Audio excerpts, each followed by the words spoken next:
Welcome to 95 news ప్రతిక్షణం ప్రజాక్షేమం కోసం. ముందుగా పేపర్ వార్త కార్యక్రమానికి స్వాగతం.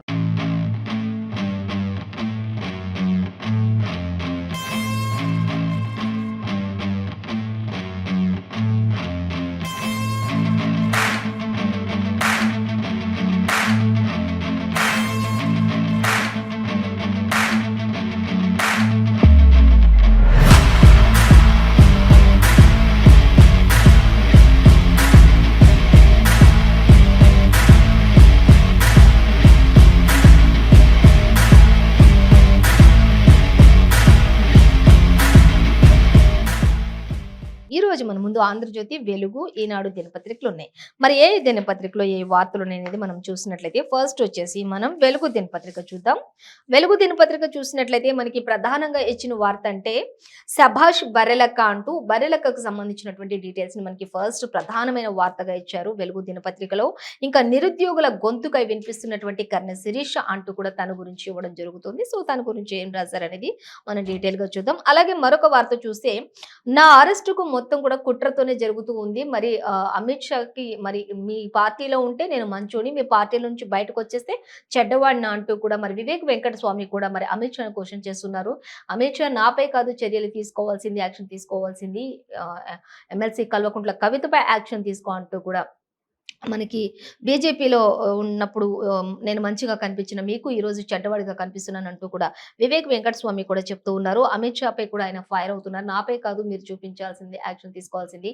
మరి లిక్కర్ స్కామ్ లో ఉన్నటువంటి ఎమ్మెల్సీ కల్వకుంట్ల కవితపై యాక్షన్ తీసుకోండి. మీరు చీకటి ఒప్పందాలు చేసుకుంటారు బీఆర్ఎస్ అండ్ బీజేపీ వాళ్ళు. కానీ ఇప్పుడు నేను బీజేపీ నుంచి బయటకు వచ్చేసానని చెప్పేసి నాపై మరి అక్రమ కేసులు అవి ఇవి తీసుకోవడం, యాక్షన్ తీసుకోవడం అనేది సబబు కాదు అంటూ కూడా అమిత్ షా పై ఒక రేంజ్ లో ఫైర్ అవుతున్నారు వివేక వెంకట స్వామి. అలాగే మరొక వార్త చూస్తే మా పాలనలోని లోపాలు నిజమే ఉన్నాయి, మళ్ళీ అవకాశం ఇస్తే సరిదిద్దుకుంటామంటూ మారుతున్న బీఆర్ఎస్ స్వరం అంటూ కూడా మనకి ఇక్కడ ఇచ్చారు. అయితే ఇప్పటి వరకు ప్రతి పార్టీ కూడా ఇటు కాంగ్రెస్ పార్టీ కావచ్చు, బీజేపీ కావచ్చు, అందరూ కూడా మరి పార్టీలో ఉన్నటువంటి లోపాలను ఎత్తి చూపిస్తూ ఉన్నప్పుడు మరి కొన్ని రోజుల వరకు అయితే పార్టీ ఇది చేసింది అది చేసిందని చెప్పినటువంటి బీఆర్ఎస్ ప్రభుత్వం ఇప్పుడు కాస్త స్వరాన్ని మార్చింది. అంటే గొంతును మార్చి మాట్లాడుతున్నారు. అంటే మా పార్టీలో ఉన్నప్పుడు లోపాలు ఉన్నాయి కరెక్టే, అంటే ఇంకా లోపాలని సరి చేసుకుంటూ మరోసారి అవకాశం ఇవ్వండి అని మాత్రం అడుగుతూ ఉన్నటువంటి పరిస్థితి మాత్రం మనం ఇక్కడ గమనించవచ్చు. సో మొత్తంగా అయితే పార్టీలో లోపాలు ఉన్నాయనేది మాత్రం ఒప్పుకుంటూ ఉన్నారు. సో అలాగే మంత్రి కేటీఆర్ కావచ్చు, హరీష్ రావు కావచ్చు, సీఎం కేసీఆర్ కావచ్చు, ముగ్గురు కూడా మా పాలనలో లోపాలు ఉన్నాయి నిజమే, కానీ మేము వాటిని సరి చేసుకుంటాం, ఒక్కసారి అవకాశం ఇవ్వండి అంటూ చెప్తున్నారు. ఇప్పటి వరకు 2 సార్లు అవకాశం ఇస్తే ప్రజలు ఏం చేశారు, ఏం ముద్రించారు, అందుకే ఇంకా 3వ సారి మళ్ళీ మా తప్పులన్నీ ఎత్తి చూపిస్తున్నారు కాబట్టి ఆ తప్పులన్నింటినీ మేము సరి చేసుకుంటాం కాబట్టి మా సరి చేసుకోవడానికి మరో అవకాశం ఇవ్వండి అంటున్నారు.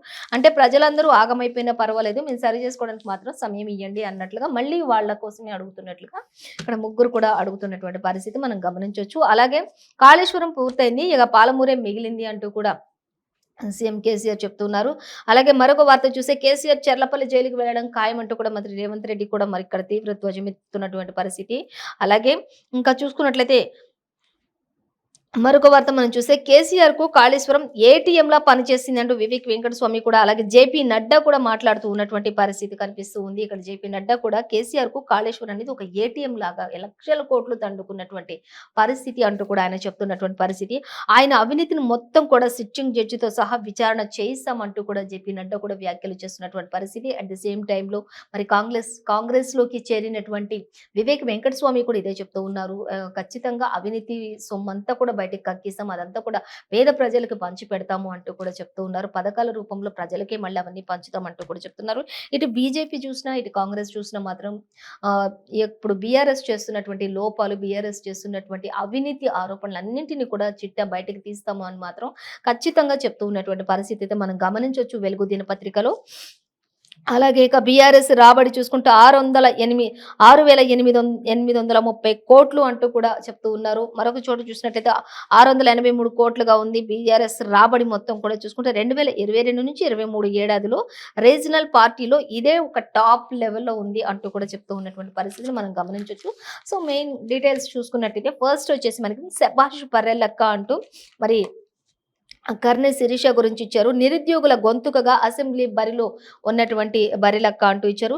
ఎలాంటి బ్యాక్‌గ్రౌండు పైసలు కూడా లేకుండా ఆత్మవిశ్వాసంతో ముందుకు కొనసాగుతున్నటువంటి నార్నె శిరీష అంటూ ఇచ్చారు. ఇక బెదిరింపులు వస్తున్నప్పటికీ వెనక్కి తగ్గని నైజం, వివిధ రకాల వర్గాల వారి నుంచి కూడా పెరుగుతున్నటువంటి మద్దతు అంటూ ఇచ్చారు. ఇక ప్రధాన పార్టీల అభ్యర్థుల్లో కూడా టెన్షన్ మొదలైంది బర్రెలక్కతోటి అంటూ కూడా మొదలవుతుంది. ఇంకా ఎటువంటి బ్యాక్‌గ్రౌండ్ అనేది లేకుండా ఒక స్టూడెంట్‌గా ఉంటూ ఒక 25 సంవత్సరాల ఒక యువతి అయ్యుండి ఎటువంటి మరి సపోర్ట్ కూడా లేకుండా, ఒక్క రూపాయి పైసలు కూడా లేకుండా, కడు బీదరికంలో నుంచి ముందుకొచ్చి నామినేషన్ వేస్తూ, ఇట్లా ప్రజల్లో తిరుగుతూ, మరి నిరుద్యోగుల గొంతుకై వినిపిస్తున్నటువంటి నర్నె శిరీష చేస్తున్నటువంటి మరి ఆ యొక్క పోరాటానికి శభాష్ అంటూ పలువురు నేతలందరూ కూడా ఆమెను ఎంతగానో ప్రశంసిస్తూ ఉన్నారు. అలాగే మరి బీదరికం నుంచి పైకొచ్చిన వాళ్ళందరూ కూడా ఒకటే చెప్తున్నారు, తనకి సపోర్ట్ చేయండి.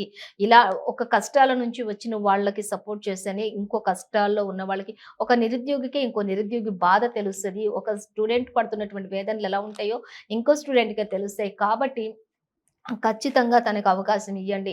తనకి సపోర్ట్ చేయండి అందరూ అంటూ కూడా పలువురు నేతలు కూడా వస్తున్నారు. దీంతోటి ప్రస్తుతం ఉన్నటువంటి ప్రధాన పార్టీల అభ్యర్థులందరిలో కూడా ఒక టెన్షన్ అయితే మొదలైంది అంటూ కూడా మనకి ఇక్కడ ఇచ్చారు. సో, ఇంకా దీనికి సంబంధించినటువంటి మరిన్ని డీటెయిల్స్ కూడా మనకి సెకండ్ పేజ్‌లో ఇచ్చారు. అలాగే కొల్లాపూర్ సెగ్మెంట్‌లోని రాష్ట్ర వ్యాప్తంగా చర్చ కూడా జరుగుతూ ఉన్నటువంటి పరిస్థితి బర్రెలెక్కకు సంబంధించి అంటూ ఇచ్చారు. ఇక పలువురు నేతలందరూ కూడా బెదిరింపులు వస్తున్నప్పటికీ అందరి నుంచి కొంత బెదిరింపులైతే వస్తున్నాయి ఇప్పటికే. అయినప్పటికీ కూడా ఎక్కడ వెనక్కి తగ్గని బర్రెలెక్క అంటూ కూడా మనకి ఇక్కడ చెప్పడం జరుగుతుంది. శభాష్ అంటూ మరి కొందరైతే చెప్తూ ఉన్నటువంటి పరిస్థితిని కూడా మనం గమనించొచ్చు. అలాగే మరొక వార్త మనం చూసినట్లయితే ఇక మా పాలనలో లోపాలు నిజమే అంటూ చెప్తూ ఉన్నారు. మళ్ళా అవకాశం ఇస్తే సరిదిద్దుకుంటాం అంటూ కూడా మంత్రి హరీష్ రావు, అలాగే రేవంత్, అలాగే కేటీఆర్, అలాగే సీఎం కేసీఆర్ ముగ్గురు కూడా చెప్తున్నటువంటి పరిస్థితి కనిపిస్తుంది. రేవంత్ రెడ్డి చెప్తున్నారు మీ పాలనలో లోపాలు ఉన్నాయని, వివేక్ వెంకటస్వామి చెప్తున్నారు మీ పాలనలో లోపాలు ఉన్నాయని, ఇంకా ప్రతి ఒక్కరు కూడా ప్రతిపక్షాలు కూడా అందరూ కూడా ఇప్పుడున్నటువంటి బీఆర్ఎస్ లోపాలు అన్నిటిని కూడా ఎత్తి చూపిస్తున్నప్పుడు వాళ్ళు ఒకటే చెప్తున్నారు. హరీష్ రావు, అలాగే కేటీఆర్, అలాగే సీఎం కేసీఆర్ ముగ్గురు కూడా చెప్పేది ఒక్కటే, మాకు మరొక్కసారి అవకాశం ఇవ్వండి. ఓకే, ఒప్పుకుంటున్నాం మా పాలనలో లోపాలున్నాయి నిజమే. కానీ మాకు అవకాశం ఇవ్వండి, మేము సరిదిద్దుకోవడం. వీళ్ళు సరిదిద్దుకోవడం కోసం మళ్ళీ అదే పాలన కొనసాగించాలా ప్రజలు అంటూ కూడా మరి కాంగ్రెస్ నేతలు కూడా చెప్తున్నటువంటి పరిస్థితి. వాళ్ళు తప్పులు చేసి వాళ్ళు సరిదిద్దుకొని వాళ్ళు బాగుపడటం కోసం, వాళ్ళ కుటుంబం అభివృద్ధి చెందడం కోసం, వాళ్ళ కుటుంబ పాలన నడిపించుకోవడానికి మళ్ళీ అవకాశం ఇవ్వాలా మీరు అంటూ కూడా ప్రజలకు చెప్తున్నటువంటి పరిస్థితి కూడా కనిపిస్తుంది. ప్రజలు కూడా అట్ ది సేమ్ టైం అదే స్పందిస్తున్నారు. మీరు బాగుపడటం కోసం, మీ కుటుంబాలు మంచిగా ఉండడం కోసం మా కుటుంబాలను నాగం చేసుకోవాలంటూ కూడా రాష్ట్ర ప్రజలందరూ కూడా ఒక ఎత్తు మరి గొంతుకై వినిపిస్తున్నటువంటి పరిస్థితి కనిపిస్తుంది. అలాగే ఇక ప్రతి జిల్లాల్లోని కూడా అసంతృప్తిని అంగీకరిస్తున్నాం అంటూ కూడా కేసీఆర్ చెప్తున్నారు. అలాగే కేటీఆర్ చెప్తున్నారు. హరీష్ రావు కూడా చెప్తూ ఉన్నారు. కానీ కాళేశ్వరం, ధరణి, టీఎస్పీఎస్సీపై, రైతు బంధుపై సర్ది చెప్పే ప్రయత్నం కూడా చేశారు వీళ్ళు అంటూ కూడా చెప్తున్నారు. అటు కాళేశ్వరం, ధరణి, టీఎస్పీఎస్సీ, రైతు బంధు ఇవన్నిట్లో కూడా లోపాలు ఉన్నాయి. ప్రతి దాంట్లో కూడా మళ్ళీ మేము సరి చేసుకుంటాం, లక్షల కోట్లు మళ్ళీ దండుకుంటాం అంటూ చెప్తున్నటువంటి పరిస్థితి అయితే మనం ఇక్కడ గమనించొచ్చు. సో, మరొక వార్త చూద్దాం. నా అరెస్టుకు కుట్ర ఏంటి అంటూ కూడా ఇక్కడ వివేక్ వెంకటస్వామి చెప్తున్నారు. బీజేపీలో ఉన్నప్పుడు నేను మంచోడిని, ఇప్పుడు లేను కాబట్టి అవినీతి పరుల్లాగా కనిపిస్తున్నానా అంటూ కూడా ఆయన క్వశ్చన్ చేస్తున్నటువంటి పరిస్థితి వివేక్ వెంకటస్వామి. అమిత్ షా నీకొకటే చెప్తున్నా, నాపై కాదు కవితపై యాక్షన్ తీసుకో అంటూ కూడా చెప్తూ ఉన్నారు వివేక్ వెంకటస్వామి. 10,000 కోట్ల ట్యాక్స్ కట్టినటువంటి నా వ్యాపారాలన్నీ లీగల్, ఓటమి భయంతోనే కదా ఐటీ, ఈడీ దాడులకు తెరలేపారు మీరు అంటూ కూడా చెప్తున్నారు. ఎక్కడ కానీ మరి ఇసమంతా కూడా ఏ విధమైనటువంటి లోపం కూడా ఎవ్వరికి ఈడీ కానీ, ఐడీ కానీ ఎక్కడ కూడా మా పార్టీకి సంబంధించిన ఏ వ్యక్తి ఇంట్లో కానీ, ఆఫీస్‌లో కానీ ఎక్కడ కూడా మరి ఏది కూడా దొరకలేదు అంటూ కూడా చెప్తున్నారు. ప్రతి ఒక్కరు కూడా మరి అందరూ కూడా నీతితోటే ముందుకు వెళ్తున్నటువంటి పరిస్థితి కొనసాగుతుంది అంటూ కూడా వివేక్ వెంకటస్వామి చెప్తున్నారు. 10,000 కోట్ల ట్యాక్స్ కూడా నేను కట్టాను నా వ్యాపారాలన్నిటికి సంబంధించి. కానీ మరి ఓటమి భయంతోనే కదా ఇప్పుడు ఈడీ అధికారులను, ఐటీ అధికారులను మొత్తాన్ని మరి కాంగ్రెస్‌కు సంబంధించినటువంటి ఆఫీసులకు సంబంధించి, నేతలకు సంబంధించిన ఇళ్లల్లో, రిలేషన్స్‌లోని అందరిలో కూడా సోదాలు నిర్వహిస్తూ ఉన్నారు అంటూ కూడా చెప్తున్నారు. కానీ చేయాల్సింది మా పైన కాదు, మీరు వెళ్ళి ఫస్టు కవిత పైన యాక్షన్ తీసుకోండి అంటూ కూడా చెప్తున్నారు. అలాగే ఇక కేసీఆర్, బాల్క సుమన్ ఎన్ని కుట్రలు చేసినప్పటికీ కూడా గెలుపు మాత్రం ఖచ్చితంగా మాదే అవుతది అంటూ కూడా వివేక్ వెంకటస్వామి చెప్తూ ఉన్నారు. ఇంకా వీటికి సంబంధించినటువంటి మరిన్ని డీటెయిల్స్ కూడా మనకి థర్డ్ పేజ్‌లో ఇచ్చారు. మొత్తంగా అయితే వివేక్ వెంకటస్వామి కాంగ్రెస్ పార్టీలో చేరారు కాబట్టి ఇంకా ఇప్పుడు ఆయన పైన కుట్రలు చేస్తున్నారు బీజేపీ వాళ్ళని చెప్పేసి ఆయనకు ఒకటే చెప్తున్నారు వివేక్ వెంకటస్వామి, నాపై కాదు చర్యలు తీసుకోవాల్సింది, అక్కడ అవినీతి జరుగుతున్నటువంటి లక్షల కోట్లు దండుకుంటున్నటువంటి వాళ్ళపైన తీసుకోండి అంటూ కూడా చెప్తూ ఉన్నారు వివేక్ వెంకటస్వామి. అలాగే మరొక వార్త మనం చూసినట్లయితే ఇక కాళేశ్వరం పూర్తయింది. ఇక మిగిలింది పాలమూరే అంటూ కూడా చెప్తున్నారు సీఎం కేసీఆర్. ఏం చెప్తున్నారని చూస్తే ఏడాదిలో వికారాబాద్‌కు నీళ్లు తెస్తా అంటూ కేసీఆర్ చెప్తున్నారు. అలాగే ఇంకా చూస్తే కాంగ్రెస్‌వి ఆచరణ సాధ్యం కానీ హామీలు ఇస్తున్నారు. మరి కాంగ్రెస్ ఇచ్చే హామీలు ఆచరణలో సాధ్యం కాదు అని చెప్తున్నారు. మరి వీళ్ళు బీఆర్ఎస్ ఇచ్చిన హామీలు ఏం చేశారు? తుంగలో తొక్కేశారు కదా! మళ్ళీ సరి చేసుకుంటాం అవకాశం ఇయ్యండి అని అడుగుతున్నారు కదా! మరి అది కరెక్టేనా అంటూ కూడా మరి ప్రజలు కూడా క్వెషన్ చేస్తున్నటువంటి పరిస్థితిని కూడా మనం గమనించొచ్చు. అలాగే ఇంకా చూసినట్లయితే ఇంకా వాళ్ళు తెచ్చేది భూమాత కాదు భూమ్యాత అంటూ చెప్తున్నారు. అలాగే కబ్జాకోర్ కాంగ్రెస్ రాజ్యంలోనే సిటీలోనే చెరువులు, నాలాలు సమస్య ఉంటది. ఇక అలాగే పటాన్‌చెరును కాలువగా చేస్తారు అంటూ కూడా ఇచ్చారు. కాలుష్య రహితంగా మారుస్తానంటూ కూడా ఇంకా ఈయన పటాన్‌చెరుని కాలుష్య రహితంగా మారుస్తాను, వికారాబాద్‌కి నీళ్లిస్తాను అని చెప్పడం జరుగుతుంది. ఇక అలాగే ఇంకా అన్నిటిని కూడా మరి మార్చేస్తాను. ఇంకా ఒక్కసారి అవకాశం ఇవ్వండి అంటూ కూడా సీఎం కేసీఆర్ చెప్తూ ఉన్నటువంటి పరిస్థితిని కూడా మనం గమనించొచ్చు. అలాగే మరొక వార్త మనం చూసినట్లయితే ఇక కేసీఆర్ చర్లపల్లి జైలుకే అంటూ ఇక్కడ రేవంత్ రెడ్డి కూడా చెప్తున్నారు. 10 ఏళ్లలో 1,00,00,000 దోచుకున్నాడు అంటూ రేవంత్ రెడ్డి ఎద్దేవా చేస్తూ మాట్లాడుతున్నటువంటి పరిస్థితిని కూడా మనం గమనించొచ్చు. అలాగే బక్కోడివని చెప్పుకుంటూ బకాసురుడిలా తిన్నడు అంటూ కూడా చెప్తున్నారు. బక్కోడిని అని చెప్పుకుంటూ బకాసురుడిలాగా మరి లక్షల కోట్లు వెనకేసుకున్నాడు. ఒక్కొక్క దాని పేరు చెప్పి, ధరణి పేరు చెప్పి, కాళేశ్వరం పేరు చెప్పి, రైతు బంధులు చెప్పి, రుణమాఫీలు చెప్పి, లక్షల కోట్లు దండుకున్నటువంటి ఘనత కూడా సీఎం కేసీఆర్‌దే అంటూ కూడా చెప్తూ ఉన్నారు రేవంత్ రెడ్డి. అలాగే ఇక ప్రజలు ఇంకా చూస్తే రాష్ట్రంలోని దొరల రాజ్యం పోవాలి, ప్రజల రాజ్యం రావాలి అంటూ దుబ్బాక, జమ్మికుంట, రేణికుంట, ముషీరాబాద్, వనస్థలిపురం సభల్లోని వ్యాఖ్యానించారు. ఎవరు? రేవంత్ రెడ్డి అంటూ మనకి ఇక్కడ ఇవ్వడం జరుగుతుంది. ఆయనతో పాటుగా పలువురు నేతలంతా కూడా మరి కాంగ్రెస్ తరపున మాట్లాడుతూ ఉన్నటువంటి పరిస్థితిని కూడా గమనించొచ్చు. అలాగే ఇక మరొక వార్త మనం జేపీ నడ్డా ఏమంటున్నారో చూసినట్లయితే కేసీఆర్‌కు కాళేశ్వరం ఒక ఏటీఎంలా మారింది అంటూ కూడా చెప్తూ ఉన్నారు. ఆయన అవినీతిపై సిట్టింగ్ జడ్జితో సహా విచారణ చేయిస్తాము అంటూ కూడా చెప్తూ ఉన్నారు. అలాగే జేపీ నడ్డా ఇంకా ధరణితో పేదల భూములన్నీ లాక్కున్నారంటూ కూడా ఫైర్ అయ్యారు సీఎం కేసీఆర్ పై అంటూ కూడా ప్రస్తుతం ఉన్నటువంటి రాష్ట్ర సర్కార్ పై అంటూ కూడా మనకి ఇవ్వడం జరుగుతుంది. సో మొత్తంగా ఎక్కడ చూసినా కూడా మొత్తంగా అయితే ఇటు వివేక్ వెంకటస్వామి కావచ్చు, జేపీ నడ్డా కావచ్చు, రేవంత్ రెడ్డి కావచ్చు మొత్తం కూడా బీఆర్ఎస్ పాలనపై మాత్రం ఒక రేంజ్ లో ఫైర్ అవుతున్నారు. ఇంకా బీఆర్ఎస్ కూడా ఒప్పుకున్నారు, మేము తప్పులు చేసాం, లోపాలు చేసాం, కానీ వాటిని నెక్స్ట్ టైం జరగకుండా సరి చేసుకుంటాం కాబట్టి అవకాశం ఇవ్వండి అని అడుగుతున్నటువంటి పరిస్థితి కూడా మనం ఇక్కడ గమనించవచ్చు. సో మరొక వార్త మనం చూసినట్లయితే ఇక ఆంధ్రజ్యోతి దినపత్రిక చూద్దాం.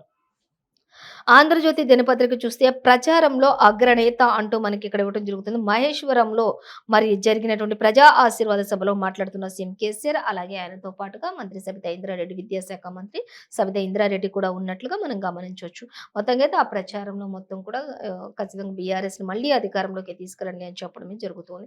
అలాగే మరింత అభివృద్ధి చేస్తామంటే ఇక్కడ కేసీఆర్ కూడా చెప్తూ ఉన్నారు. ఇంకా ఆయన కూడా ప్రజా ఆశీర్వాద సభలో అలాగే వర్షంలో కూడా మంత్రి కేసీఆర్ ఇంకా ప్రజలను ఉద్దేశించి, రాష్ట్రాన్ని ఉద్దేశించి మాట్లాడుతున్నటువంటి పరిస్థితి. అలాగే ఆయనతో పాటు హరీష్ రావు ఇంకా ఇతరత్ర నేతలందరూ కూడా ఉన్నటువంటి పరిస్థితి కూడా మనకి ఇక్కడ చూపిస్తున్నారు, గమనించవచ్చు. అలాగే ఒక 100 రోజుల్లోనే గ్యారంటీలు అమలు అంటూ ఇక్కడ మనకి రేవంత్ రెడ్డి కూడా మాట్లాడుతూ ఉన్నారు. మెట్రో రైలుకు బీహారీ అంజన్న హయాంలోనే ఏ కష్టం వచ్చినా కూడా అందుబాటులో ఉంటాడు అంటూ రాబోయే ప్రభుత్వంలో కీలక పాత్ర పోషిస్తాము అంటూ కూడా చెప్తున్నారు.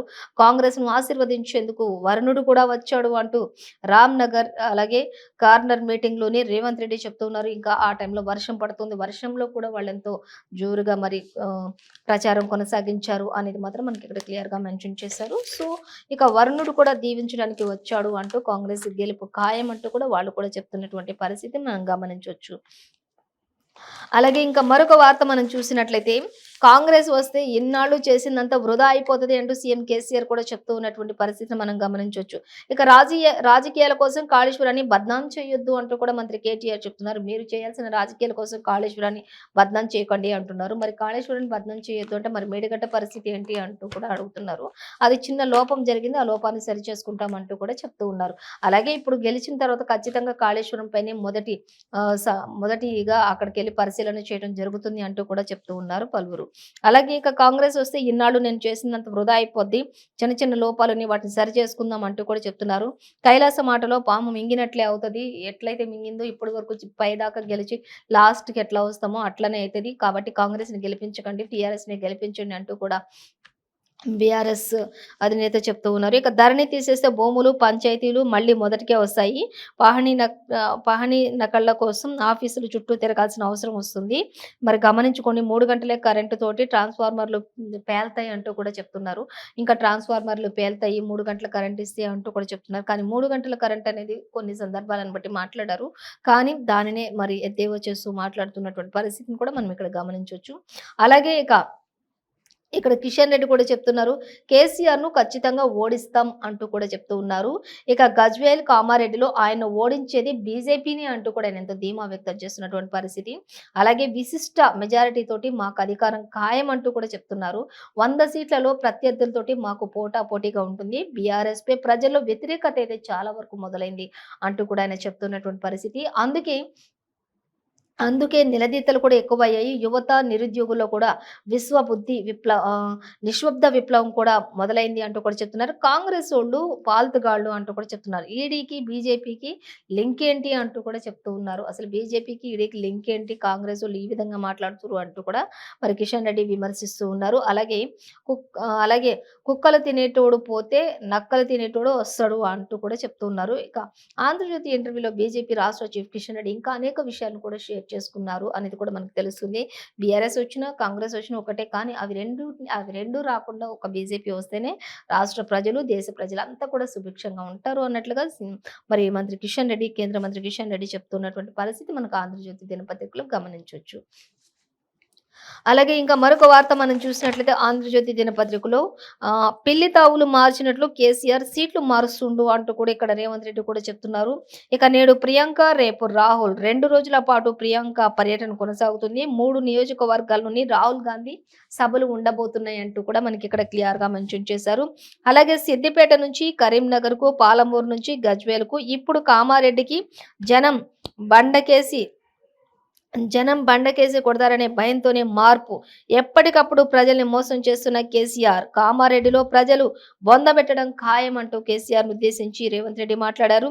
ఇక కేసీఆర్ కు ఆయన కుటుంబానికి ఇంకా జైల్లోని డబుల్ బెడ్రూమ్ ఇల్లు కట్టిస్తామంటూ కూడా చెప్తున్నారు. కేసీఆర్ కి ఆయన కుటుంబానికి జైల్లోనే ఒక డబుల్ బెడ్రూమ్ ఇల్లు కట్టిస్తాం, అందులో చక్కగా ఉండొచ్చు అంటూ చెప్తున్నారు. లక్షల కోట్ల అవినీతి సొమ్ము కక్కిస్తాం.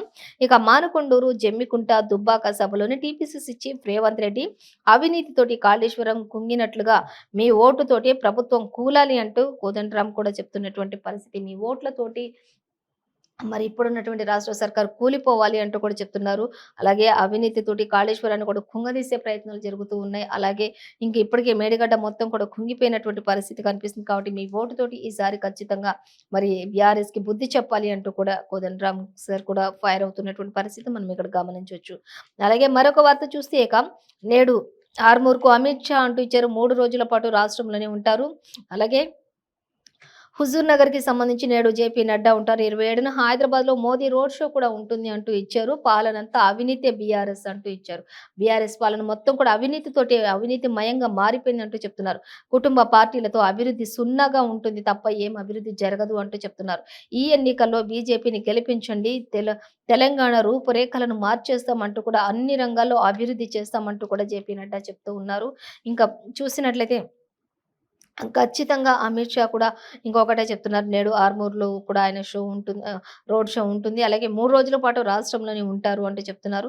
ఇక 27న మాత్రం హైదరాబాద్‌లో మోదీ రోడ్ షో ఉంటుంది అంటూ కూడా చెప్తున్నారు. ఖచ్చితంగా ప్రజలందరినీ ఉద్దేశించి మాట్లాడతారు. ప్రజలు ఈసారి మాత్రం ఖచ్చితంగా కమలాన్ని గెలిపించండి. అప్పుడే మీకు పాలన అంతా కూడా సుభిక్షంగా ఉంటుంది. ఇప్పుడున్నటువంటి పాలనంతా కుటుంబాల పాలన అంటూ కూడా చెప్తున్నారు. అలాగే ఇక మంత్రి హరీష్ రావు చెప్తున్నారు. కాంగ్రెస్‌లో సీఎం పదవికి 10 మంది ఉన్నారు అంటూ ఎద్దేవా చేస్తూ మాట్లాడుతున్నారు. బీజేపీలో కలిసిపోయామని బీఆర్ఎస్ పై విష ప్రచారం చేస్తున్నారు.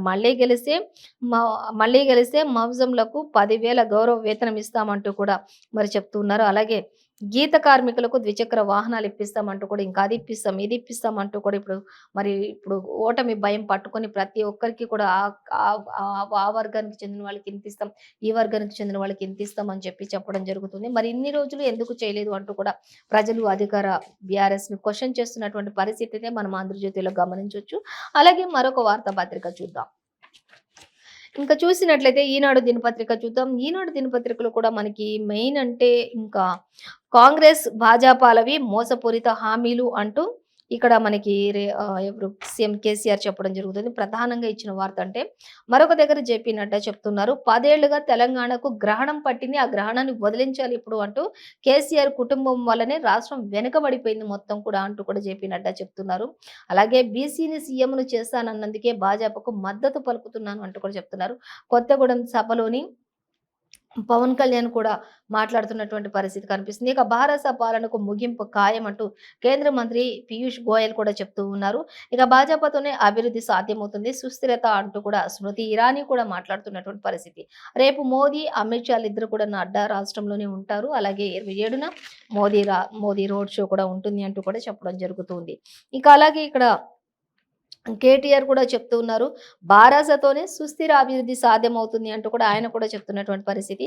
ఇక్కడ సీఎం కేసీఆర్ చూస్తున్నట్లయితే కాంగ్రెస్ భాజపాలవి మోసపూరిత హామీలు, కాంగ్రెస్ 3 గంటల కరెంటు తోటి ట్రాన్స్ఫార్మర్లు పటాసుల్లా పేలిపోతాయంటూ చెప్తున్నారు. అలాగే హైదరాబాద్ లో తాగునీటి సమస్యను పరిష్కరించాం కదా అంటూ కూడా చెప్తున్నారు. పట్టణంచేరు అలాగే ఇంకా ఇతరత్ర మరి జిల్లాల్లో కూడా ఐటీ పరిశ్రమలు రాబోతున్నాయి అంటూ కూడా చెప్తూ ఉన్నారు సీఎం కేసీఆర్. ప్రజా ఆశీర్వాద సభలో ఇంకా అధినేత సీఎం కేసీఆర్ అనేక హామీల మీద హామీలు ఇస్తూ వస్తూ ఉన్నారు. ఇప్పుడు ఎందుకు ఇస్తున్నారు అంటే ఓటమి భయం పట్టుకుంది కాబట్టి ఇన్ని హామీలు ఇస్తున్నారు అంటూ చెప్తున్నారు ప్రజలు. అలాగే ఇక కాంగ్రెస్ తెలంగాణకు ఏం చేసిందో చెప్పి ఓట్లు అడగాలి అంటూ కూడా చెప్తున్నారు మంత్రి కేటీఆర్. అసలు కాంగ్రెస్ తెలంగాణకి ఏం చేసింది అది చెప్పి ఓట్లు అడగమనండి, మరి మేము ఏం చేసినామో చెప్పి ఓట్లు అడుగుతున్నాం అంటూ కూడా చెప్తూ ఉన్నటువంటి పరిస్థితి. ఇంకా చూసినట్లయితే ఓట్లు అలాగే చేపట్టిన నియామకాలపై చర్చకు సిద్ధంగా ఉన్నాం, కేంద్రంలో దుర్మార్గమైన ప్రభుత్వం ఉంది అంటూ కేటీఆర్ చెప్తూ ఉన్నారు. 9.5 ఏళ్ల ప్రగతిపై ప్రెజెంటేషన్ మొత్తం మేము ఇస్తాము అంటూ కూడా చెప్తున్నారు. ఇక కేసీఆర్ చల్లని నోటు అంటే ఇక్కడ రేవంత్ రెడ్డి కూడా చెప్తున్నారు. ఏదేమైనప్పటికీ కూడా మొత్తం ఏ పార్టీ చూసుకున్నా కూడా ముగ్గురు కూడా మరి పోటాపోటీగా మరి దూసుకు వెళ్తూ ఉన్నారు ప్రచార సభల్లోని. ఎక్కడ చూసిన ప్రచార సభలన్నింటిలో కూడా మరి ఓటమి భయం ఉన్న వాళ్ళు పథకాలు అభివృద్ధి ఎక్కువగా చేస్తామని చూపిస్తూ మరి ఏ వర్గానికి ఇంకా ఇంత చేస్తాం, ఆ వర్గానికి ఇంత చేస్తామని చెప్పుకుంటూ మొత్తంగా అయితే గెలిపే లక్ష్యంగా ప్రతి పార్టీ కూడా 3 ప్రధాన పార్టీలు కూడా ముందుకు సాగుతున్నటువంటి పరిస్థితి అయితే కొనసాగుతుంది. 3 కూడా టఫ్ ఫైట్ కొనసాగిస్తుందని చెప్పుకోవచ్చు ఒక విధంగా చెప్పాలంటే. సో మొత్తంగా ప్రజలు ఇచ్చే తీర్పు కోసం మనం మరికొద్ది రోజులు వెయిట్ చేయాలి. సో ఇదండి ఇవాల్టి పేపర్ వార్త విశేషాలు. మరో పేపర్ వార్త కార్యక్రమంతో మళ్ళీ రేపు కలుసుకుందాం. అంతవరకు చూస్తూనే ఉండండి 95 న్యూస్.